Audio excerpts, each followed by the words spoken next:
the leader of the spiritual plane, the leader of the astral plane. Jugo Juga Atala, our true Guru forever. Tan Tan Sahib Sri Guru Granth Sahib Ji Maharaj, the Nigi God da Anand Man Rahe Guru Guru Gare Satsang Ji, Vaheguru Ji Ka Khalsa, Vaheguru Ji Ki Fateh. So, you're just doing Sasga Simran, where you're practicing the Guru Mantra, practicing controlling the air that you breathe, and in conjunction with controlling the air that you breathe, you're bringing your mind into control. Maharaj says in Gurbani, Pavane khel kiya sab thain kala khinch tahainda, that this entire play is through the air. And when Vaheguru Ji takes that air away from us, everything is basically destroyed. Our body collapses. Now this play that has been created with the air, Maharaj says that that air is given to us by Paramatma, by the Creator Himself. Ape karta kar kar vekhe deda saas giraha hai.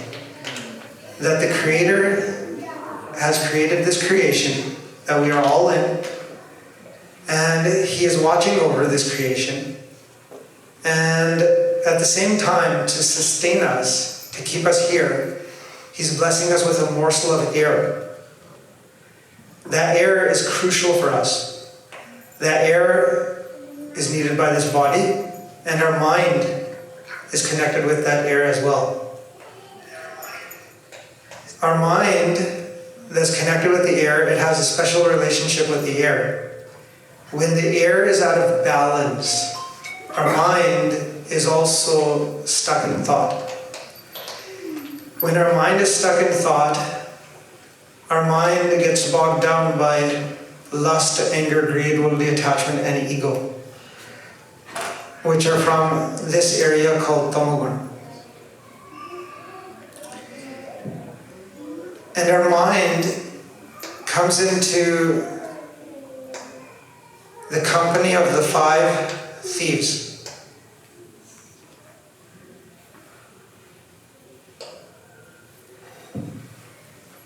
So once again, those that are listening in English, so that I know that you're fully paying attention, who are the 5 thieves again?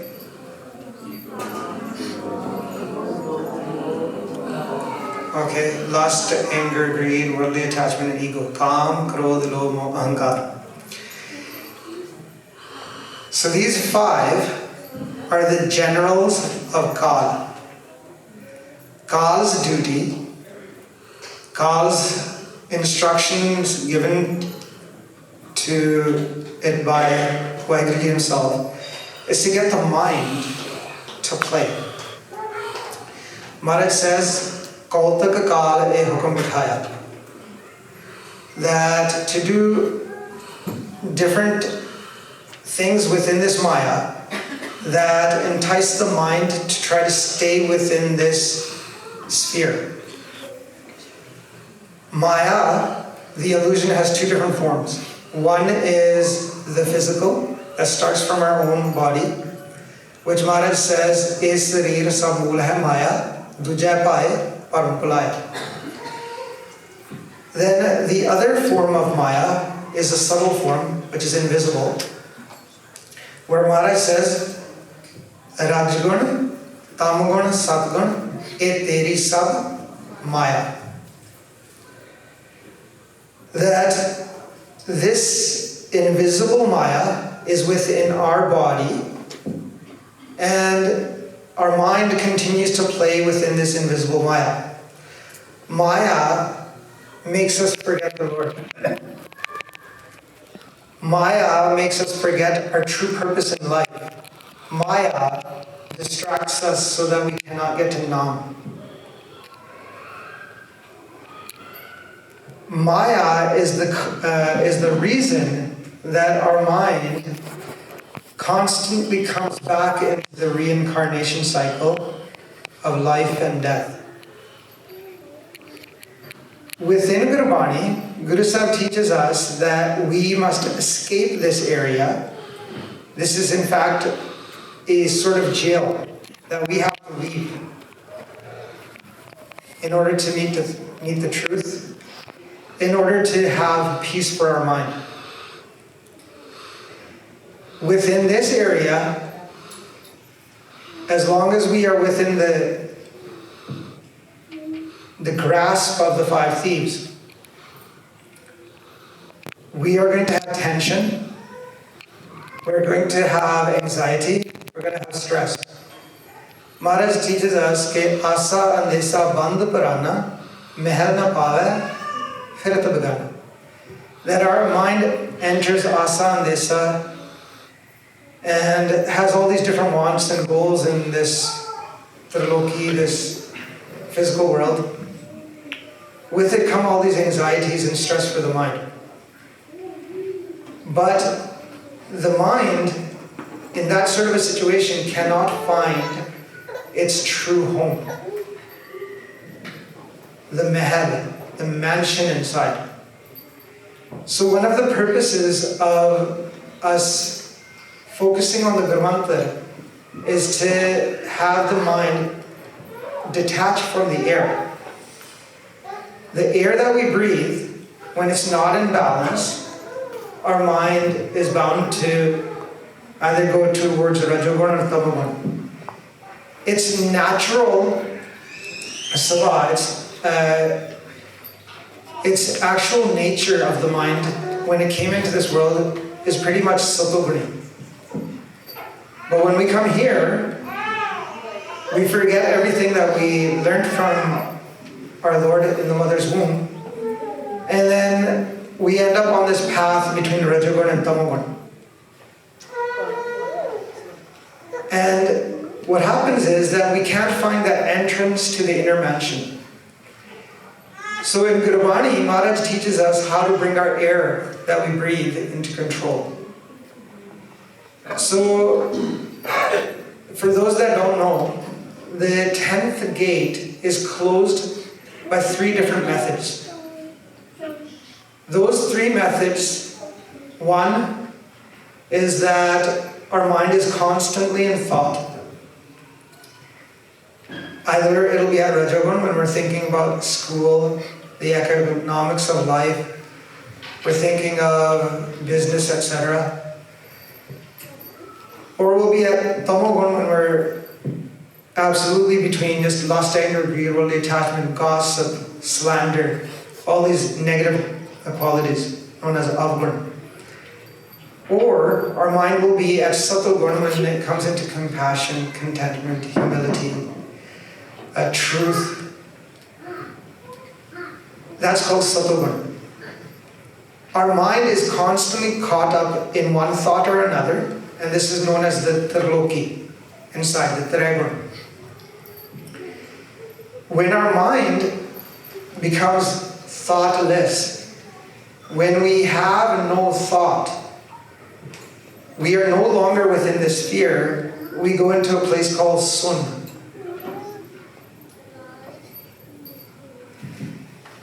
That also translates to the void. In Sun, we have no thought of our own form. We have no thought of this Trigun, and we've risen above all thoughts at that time. And what happens is that most of us go there for a short time and come back. Technically, every night, everyone goes into this area. Our true home starts from there. Maharaj says, Sadhugrate Pai Vichara Sun Samad Sache Karvara. That our true home, we learn from Sadhguru, is Sun. Now, for those of you that are wondering why is our mind connected to air, there's a simple thing you can do if you want to try. Only do it for a little bit. I don't want anyone doing this for too long and then someone say, oh, I can't breathe.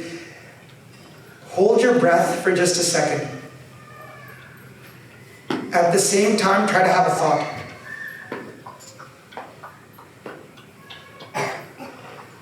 It makes it really difficult. Now you can breathe. Please don't keep holding your breath. So the thing is that through Gurbani, we're learning about the connection between air, our mind, and this physical form. So Maharaj teaches us in Gurbani that the other way our 10th gate is shut is that the air is out of balance. You'll notice, when I was a kid, I used to notice this a lot, that when we breathe through our nose, you'll have more air that comes in or out on one side than the other. And sometimes it'll switch within the day.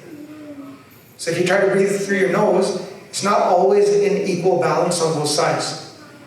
That's the second method by which Vaheguruji has closed that 10th gate, the Dasam Dwar inside. It's important for us to go into that 10th gate because that's our inner mansion, that's where we get Nam.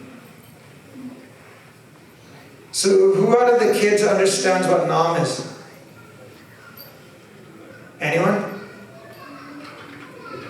I hope I don't have to pick a kid. I have one in particular that I would love to ask questions. He put his head down now. But, so the thing is that, what is Nam? It's a shabd. What would that mean in English? It would be, shabd means word, right?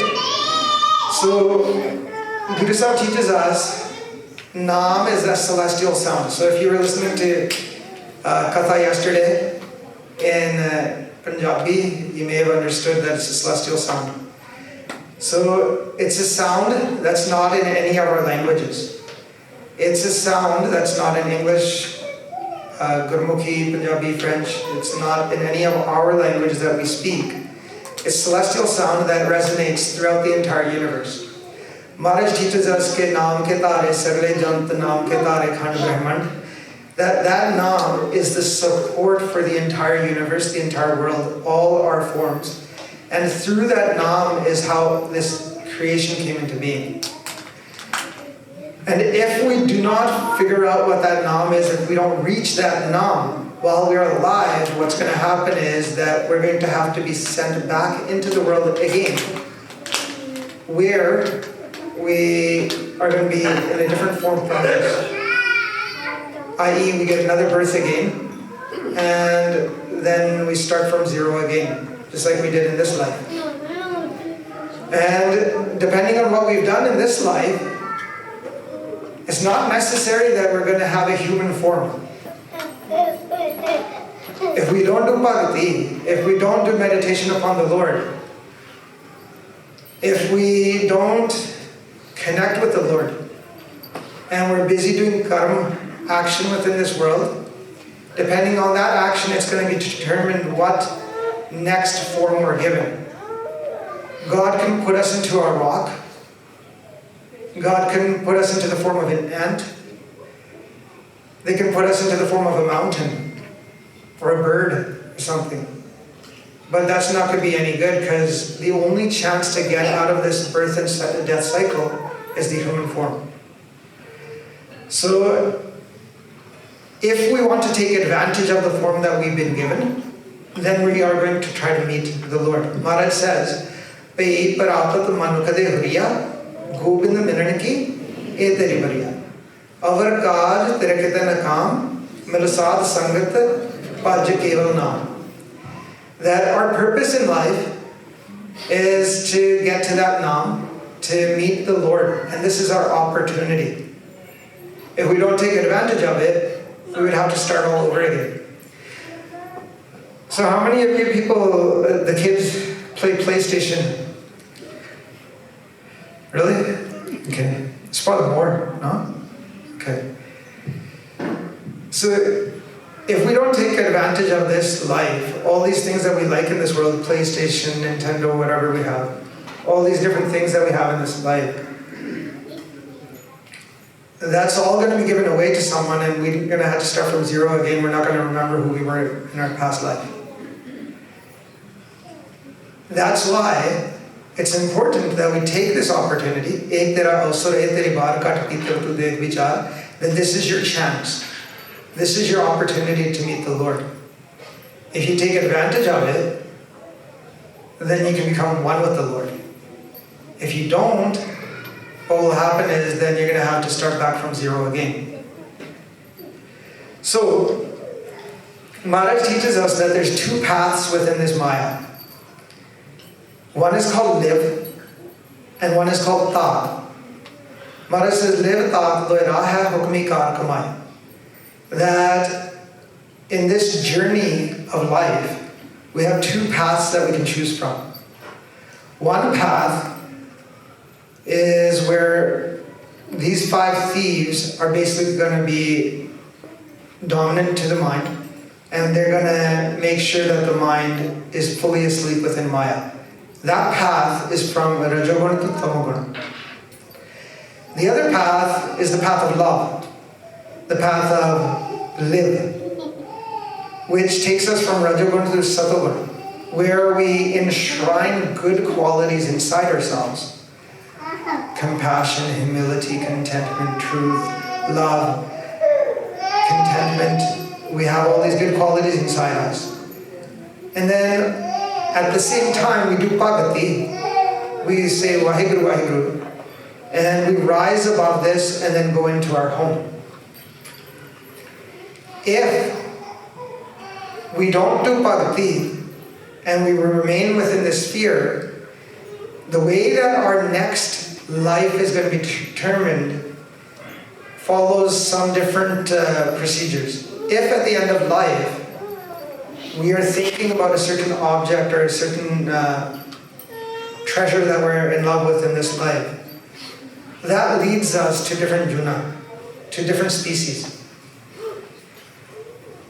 For instance, Maharaj says in Bhakt Lochan Ji's Shabd, Antakal jo Lakshmi simre, aisi chinta meje mare, sarp jon valval otre.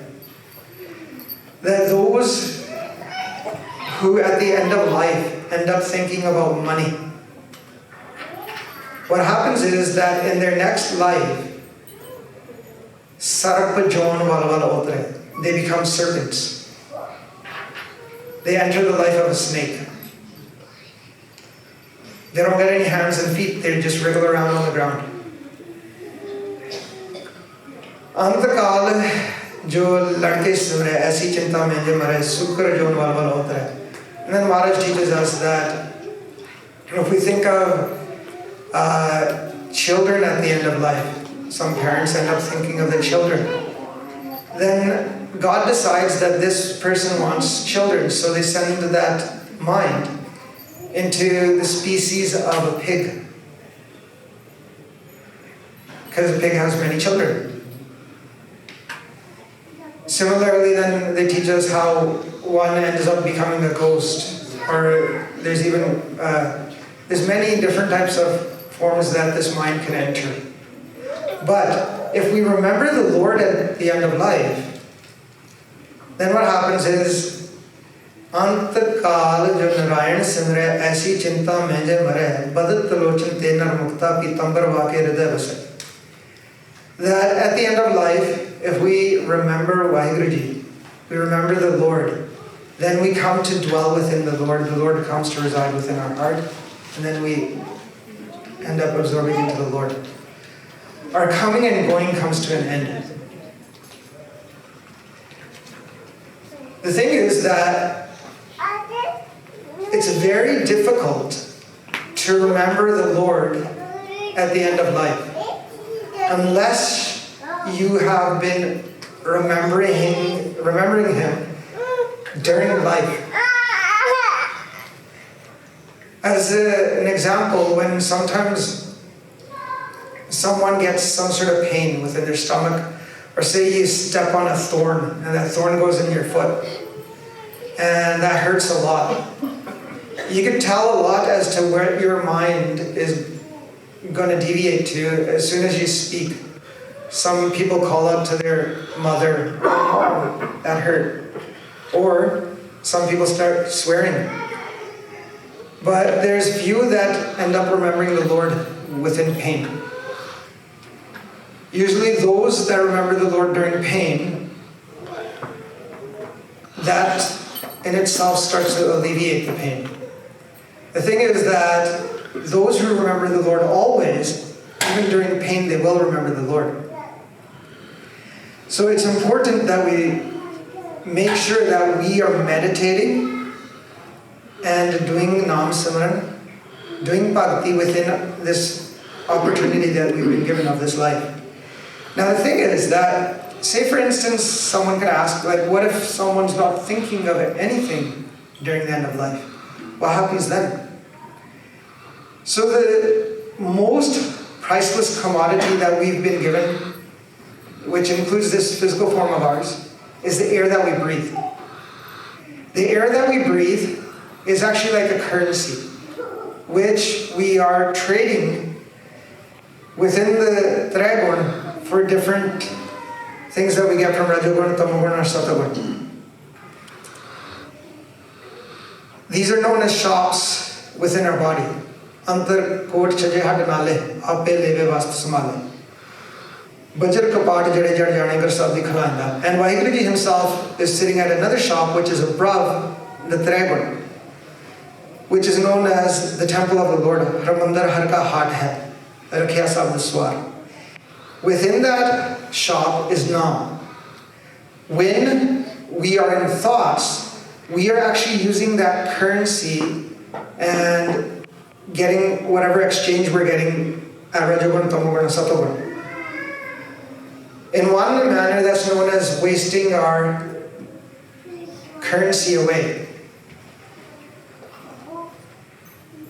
When we deposit our swas, whether we're listening to Gurbani, we're reciting Gurbani, or we're listening to Shabdi Vichar, which is contemplation about the divine as we are right now.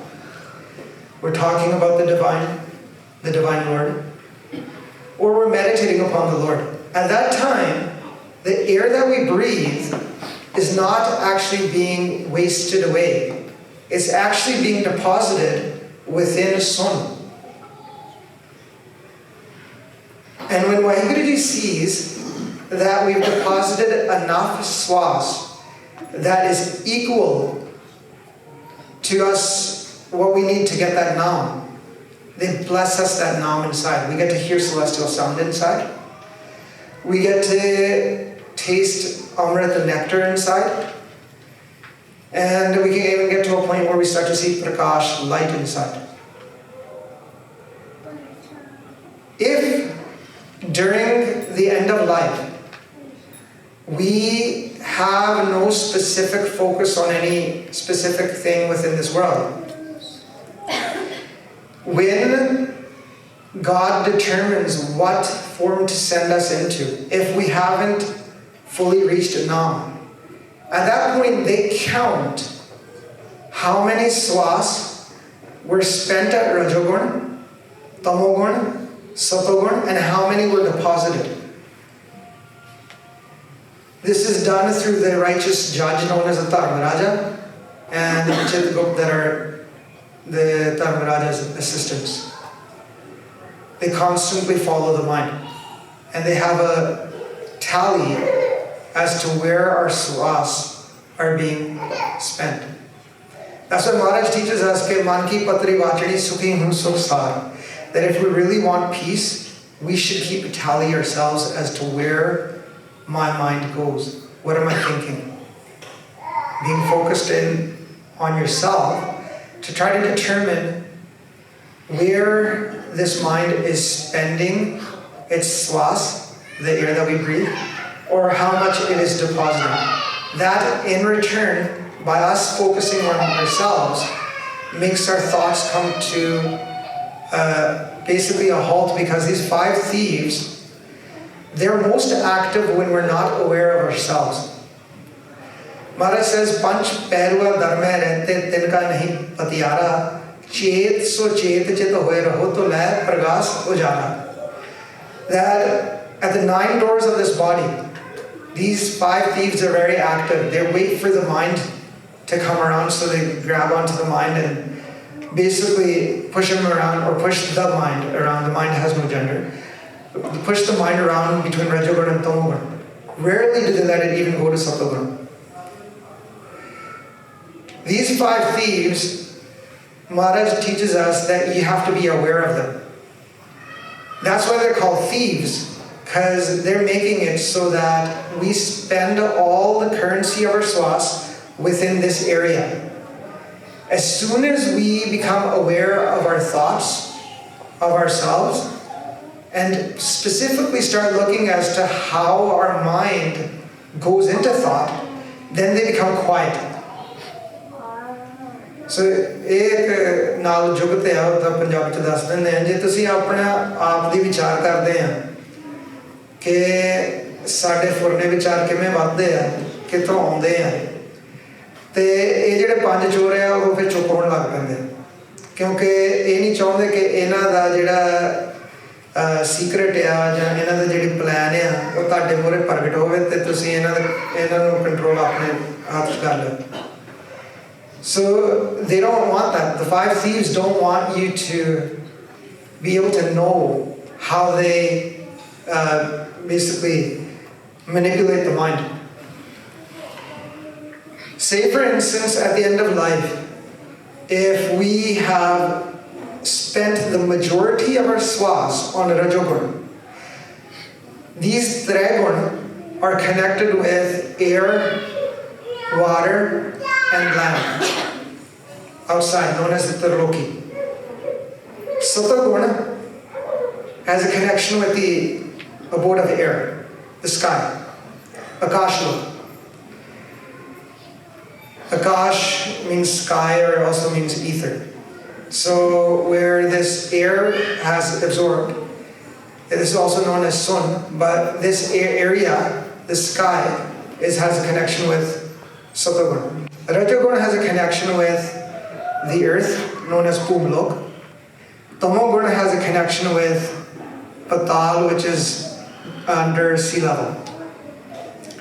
If Maharaj determines that all our life, a person spent the majority of their swas, deposited quite a few swas, not too many, but the majority was at Rajoguna, the person gets the june, or the form, of those creatures that dwell either just within the soil, the earth, or those that grow out of the earth, like grass, tree, stuff like that.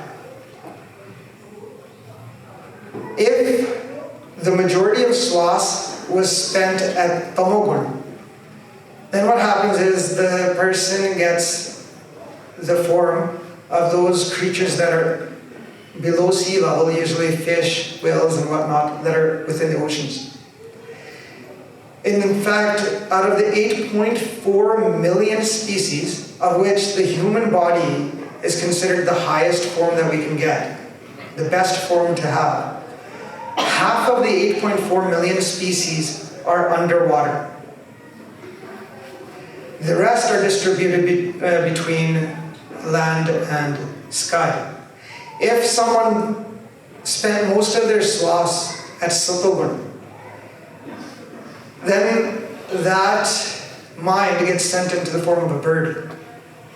The only plus point there is you can fly around wherever you want. You don't need a visa anymore. But the thing is, once you enter the 8.4 million species at any entry point, usually you have to go through every single one before you get a chance back to human form. That's why Maharaj teaches us in Gurbani that this form that we've been given, this is your chance. Take advantage of it. If we saved most of our swas and spent less than what we saved, so in Sun, we saved most of our swas. We didn't spend as much. We did bhakti, devotional worship of the Lord. If we didn't get to Nam, God sees that too. They get happy, they say, hey, look, this mind put in some effort. If it had a bit more time, it could have reached me. So sometimes what will happen in that situation, they'll look at the mind and they'll send it again and give it another opportunity in a human form. And then that person can continue their bhakti from where they left off, depending on what stage they got to. There is another place within Swan, which is where the angelic beings exist. Like we know about angels, Devi Devte. Devi Devte often gets translated into demigod, gods and goddesses. But angelic beings, same thing. They exist within an area in this one known as Devlok. And Maharaj teaches us, Devstane Kyan Shamyate Bhagya Sabdan Anahad Bani. That the sign of Devlok is that within Devlok, when our mind gets to that point, we hear celestial sound. So there's different anahad shabds that you can hear, and some people at the end of life, if they're focusing on the anahad shabds, but they haven't reached the sahaj ton, or the nad, or the tur, they're still a little bit away from there. They're hearing other anahad shabds. What happens is that as long as they don't have a thought about this world, they get a place within that Devlok. And those that are within Devlok, they're actually looking down to us that are within this human form, and they actually want this opportunity. Because they know that they're so close to meeting God, they want that opportunity to come back into human form so that they can complete their bhakti, their devotional worship, their meditation, and then finally reach the Lord. That's why Maharaj says, Is Dehi ko simre Dev. So Dehi bhaj har ki sev. Bhajo gobind pool mat jao. Manas janma ka ehi lavo. That this is that opportunity for us to meet the Lord in this human form. The Devi Devte themselves, they watch us play and they want this opportunity too. They pray for this opportunity that we get the human form, and then we get to that Sacha Shabd, that true Shabd, that Naam, and then we can absorb into it and meet such. This path of live is the path that goes through Sattva, where we get those good qualities inside and shrine them within ourselves, and then continue our meditation and go beyond the Triguna. This path is known as the path of saints, Santaka Marga. It's the ladder of Dharma, or some people pronounce it Dharma.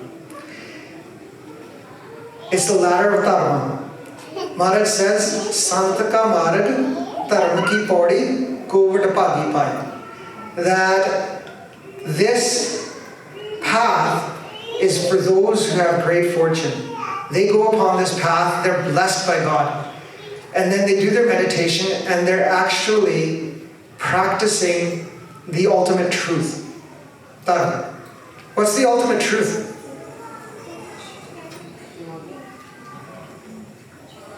Wait, say that again? God? Yes, God is the ultimate truth. So, Satya Paramatma is the ultimate truth. This here is a part of a dream. A lie, an illusion, Maya.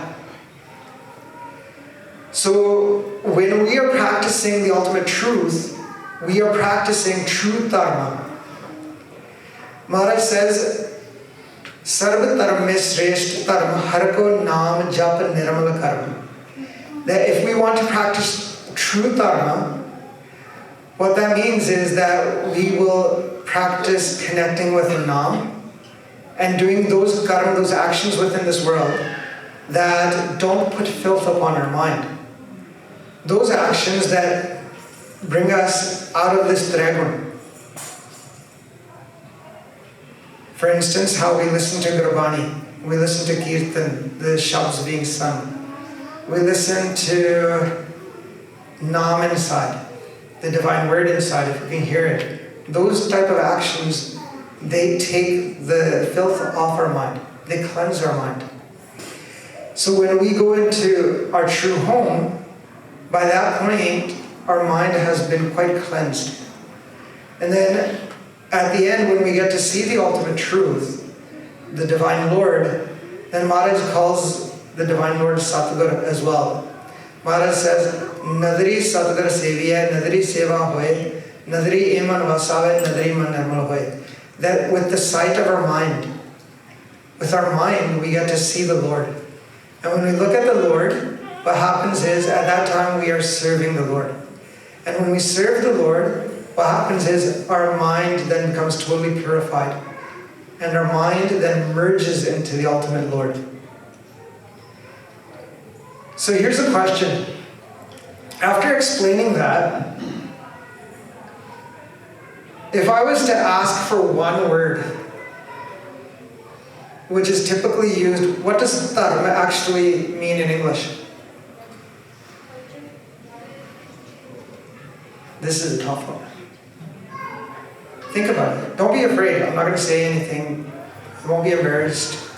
I'll try not to call out on you. So, what does dharma? If someone says, okay, here's a question. What dharma are you? Okay, I heard you say sick. Said it softly, right? Sick? Okay. So here's a question. How many of you know about Gurbani? Do you know who Bhai Ranbir Singh was? You know who Bhai Ranbir Singh was? Was Bhai Ranbir Singh Muslim? Was he Hindu? Was he Sikh? What was Bhai Ranbir Singh? Okay, so you don't have to, were you going to answer it? Some people say Hindu because he had Bhakt Ramananji as his guru. Some people say he was from the Muslim background. He came from a Muslim family, so he's Muslim. So through Gurbani, Guru Sahib teaches us that Bhakt Kabir Ji says, Na hum Hindu na Musalman, Allah Ram ke pind Paran. Kaho Kabir eho kiya vakhana, Gurpir mil khud khasam pashan. So Guru Sahib put the words of Bhakt Kabir Ji into writing. And there they mentioned that I'm not Hindu, nor am I Muslim. And Allah and Ram, they are one. And you can only recognize the Lord through the Guru, through the Peer of the Saint. As we come into the shelter of Sahib Sri Guru Granth Sahib Ji Maharaj, we are trying to practice the same. Guru Sahib makes us recognize the Lord through Gurbani. So if we ask Bhakt Kabir Ji, they don't call themselves Muslim or Hindu. Then there's Bhakt Namdev Ji. And most people will say that Bhakt Namdev Ji came from a Hindu family, so he must be Hindu. But when you read Bhakt Namdev Ji's Bani, they say Hindu Anna Turku Kana Dohunte Gyani Siana Hindu Puja Deora Musalman Masjid Name Soi Sevya Jeh Deora Naam Masjid. So all those people that call Bhakt Namdev Ji Hindu, Bhakt Namdev Ji says the Hindu is blind. The Turk, the Muslim, only sees with one eye. So they're talking about the mind. I.e., the Hindu is busy worshipping idols. And those idols give that mind no gyan, no knowledge. And what happens is that because of that, those that call themselves Hindu, they don't know about the true Lord. Most of them. There's very few that actually, like Bhakt Namdev Ji, even though they came from the family, they don't call themselves Hindu. They have knowledge. They're those true Gyanis, those true Brahm Gyanis that have that knowledge. But most of what a Hindu represents, they don't know anything about the Jyot, not outside nor inside. They're busy worshipping physical forms. And then they say that the Muslim is blind in one eye. Why? Because the Muslim will say that, oh yeah, there is the Noor, there's the light of the Lord, Allah. But what happens is when they look at everyone else, they see everyone else as kafirs, apostates. And then they they practice one form of mutilation of the body. So they're known as only being able to see in one eye. And Bhakti Namdev Ji there mentions that out of both of them, compared to both of them, the Gyani, the one that has the divine knowledge, that one is wise.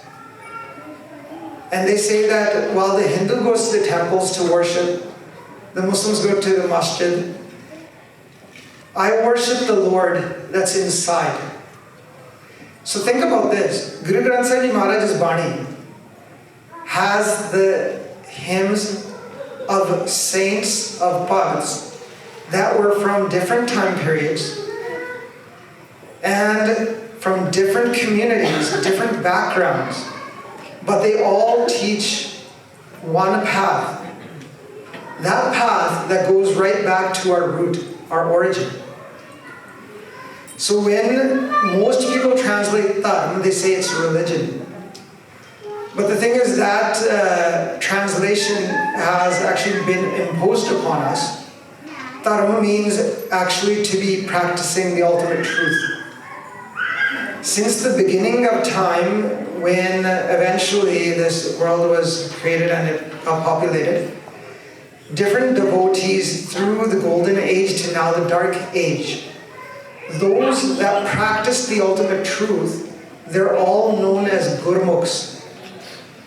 They took this path of love and they discarded the path that a Manamukha would take, which is consistent to being in the companionship of these five thieves. Those Gurmukhs discarded this path and they went upon this path. That's why in Gurbani, Bhakt Prahlad Ji from the Golden Age is known as a Gurmukh. That's why Bhakt Kabir Ji, Bhakt Namdev Ji, in this dark age they came, but they're known as Gurmukhs. They practice true dharma. And everyone has one dharma. Why? Because everyone has one creator. Nowadays what happens is when everyone talks about religion, you can tell how much duality they have inside them, because when they'll talk about religion, they'll say, our God is different from your God. They'll say that our God is so-and-so, and you believe in a different God. Guru Nanak Dev Ji didn't teach that. Guru Nanak Dev Ji taught that God is one for everybody. There's only one creator, but that same creator has many different names across many different communities, many different cultures, many different populations across the universe, throughout all creation. So anytime someone tells you that your God is different from me, you can tell them that you don't even know who God is. That's the truth. There's only one Lord, one Creator. And we talked about this yesterday in Punjabi. Jado ape thought kiya ba karte to puchna sevak bhiya to kya ko leve kya ko deve ja avrna duja kiya. That when Vaheguru Ji created this entire play, they created it by their own decision. They didn't consult someone else because there is no other. So this brings about a question which we'll probably will focus on tonight as well in Punjabi. In the beginning, if there was only one. Now think about this really carefully. I know there's a bit of noise there, don't worry. Focus here. In the beginning, if there's only one Lord, and only one Lord exists, if you think about it deeply, this is an illusion. Illusion is something that appears to be one way, but it is not. It appears to be real, but it's not. That's why it's also called a dream. At night, we have our own individual dreams. Someone's dreaming something, someone's dreaming something else. This here that we see, this world, is a universal dream that we're all a part of. Now, here's the thing. If there was only one in the beginning, truly who exists right now? Think about that.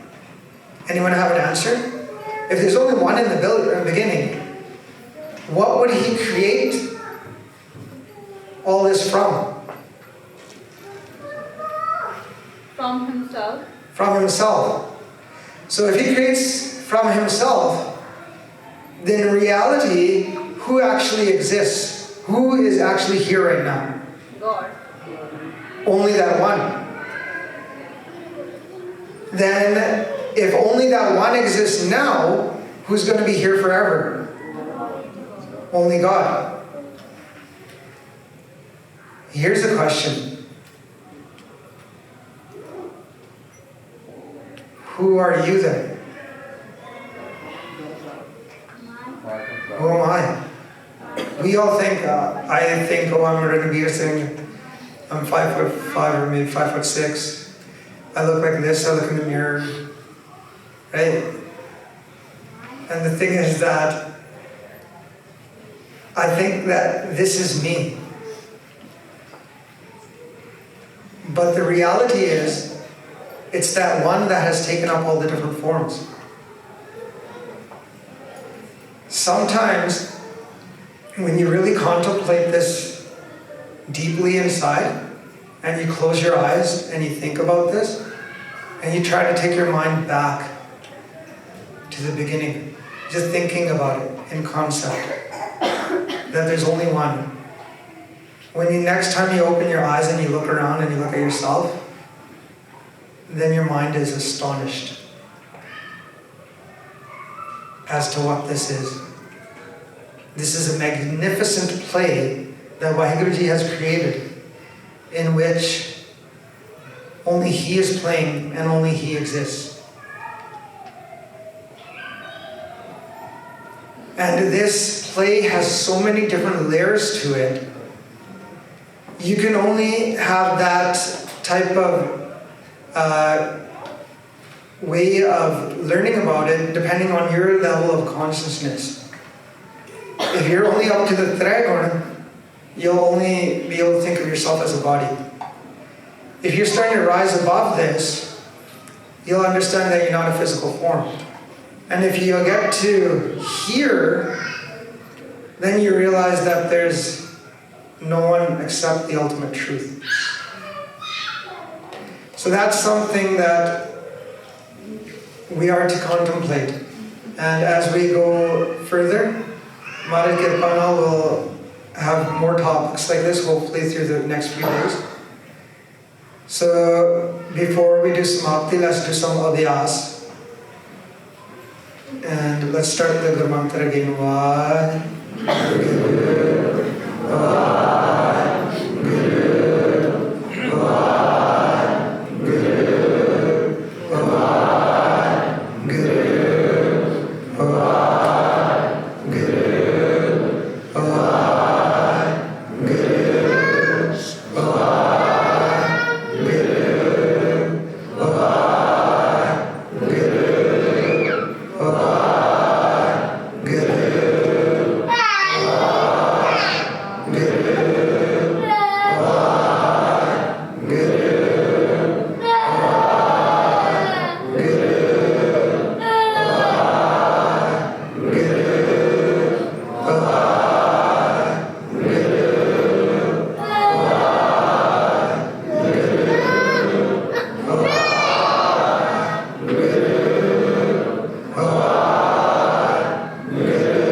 So, before we do Samapti, actually, is there any questions about anything that was said today?